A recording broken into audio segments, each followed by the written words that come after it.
What's up, guys? This is Dean here, coach of your Ladner Lantern, bringing you guys the final episode of the transaction series for the NCL Season 2.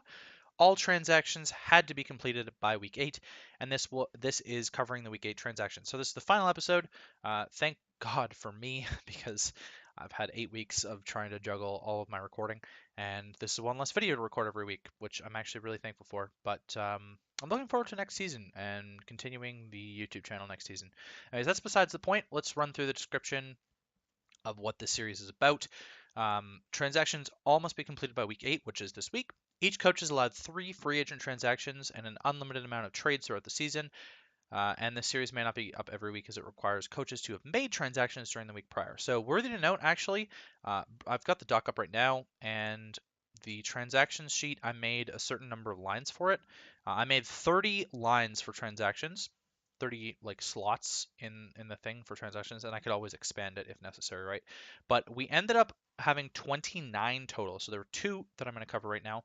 The only week where transactions were not submitted was during week 6. So that's the only episode that shouldn't be up, is because it didn't exist. Lots of teams made free agent transactions. There were actually way more trades than there were last season. There were only 2 trades last season, and it was me in both of them. But tons of free agents, what is that, 20, 25 free agent transactions, which is insane. Lots of doc work for me, but I automated a lot of it, so it was a lot helpful there. Um, yeah, let's get right into it, I guess. So Daniel using his last transaction to drop his tier 5 slacking for the tier 5 Rotom-Frost. I helped him make this decision. I know he's considering this, but he ended up asking me for some advice, and I really thought this brought a lot to his team. Slacking really wasn't doing a whole lot for him. It was kind of like a side threat that had a couple kills, but really was not helping his team out a lot. Rotom-Frost gave him a ground immunity, which I think is really big because previously his only ground immunity was Xatu, and ground kind of decimates his team at the moment. Um, yeah, slacking really was doing pretty much nothing for the team. I mean, base 100 speed, which he didn't have covered on anything else, was kind of nice, but at the same time, it didn't matter a whole lot.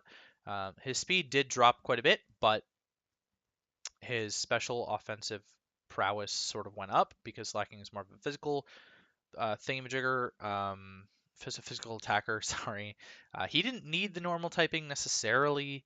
I mean, he's not like super duper. No, you know what? He actually is kind of weak to Ghost, but besides the Ghost weakness, I think this ended up working out well for him.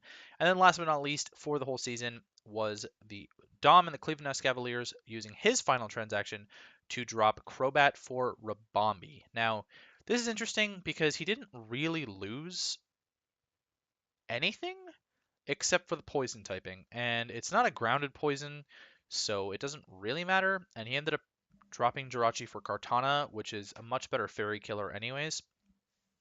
So he's still got the fairy killing capabilities in the Kartana.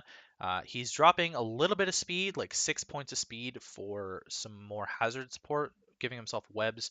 He did have Galvantula at the right at the beginning of the season, and he ended up dropping Galvantula, so he picks webs back up, which means he has one of every kind of hazard on his team. Um, Rabombi can't be flinched just like Crobat can't, so it's not really much to say about that. But a fairy, a more reliable setup sweeper, a special attacker, which his team kind of lacks. Like it's really more of a physical threatening team with Megazard X, Kartana, and Tapu Bulu and Lanoon. Like Greninja, Armaldo is a physical attacker. Electrode's not really a special threat. Cresselia and Suicune aren't special threats unless they get up Calm Minds. And Crobat was never a special threat necessarily unless you're running a Nasty Bat set, which is very situational. So I do feel like this improved his team quite a bit. The bug typing he already had covered in Armaldo. So he is a little bit. I mean, he's still weak to rocks, but he picked up a defogger to replace his lost defogger. So it ends up being quite the even trade, I think. He dropped a 4 times fighting resist for a 4 times fighting resist. So yeah, I think it ends up being quite the even trade there, and I'm not surprised that he ended up making the drop and used up his last transaction. So in summary, I guess we'll sort of do a summary of each team. The Adelaide Overheat and Jed have no free agent transactions, had none left at the end of the season. Austin and the Atlantis Raptors had 2. Dom and the Cleveland Cavaliers had 0. Nacho and the Detroit Terribles had 0. Matt and the Green Bay Glycopods had 1.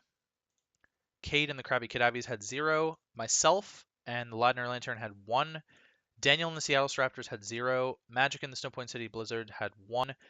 Ben and the Tampa Bay Weasels had 2. Jay and the UNC Wingles had 1. And Phil and the Wilshire Wartortles had all 3. So Phil being the only team to not make any changes to his team this season. We'll see how well that pays off for him. I did mention in the midseason recap that I thought Tauros and Rotom were both entirely useless on this team, and I was going to look for him to pick stuff up that could maybe replace that. I get that they're both tier 5, but there are better electric types sitting there in tier 5, and I thought that that would sort of help his team out a bit because I really don't see Tauros or Rotom coming to any matches for the rest of the season. But there you go. He's lost the opportunity now. I don't think it's going to make much of a difference. Phil is still a hell of a battler, and that's going to be it from the transaction series. So let me know down in the comments below what you guys thought about the transactions and what your favorite transaction was this season. And I will catch you guys for the rest of the series. Playoff picture and all that jazz for week 9. Playoff picture should have gone up yesterday with the weekly recap. So you guys will see this on, you should be seeing transactions video on Wednesday. Weekly recap and playoff picture went up on Tuesday. And yeah, so I guess for the transactions series, I will see you guys for season 3.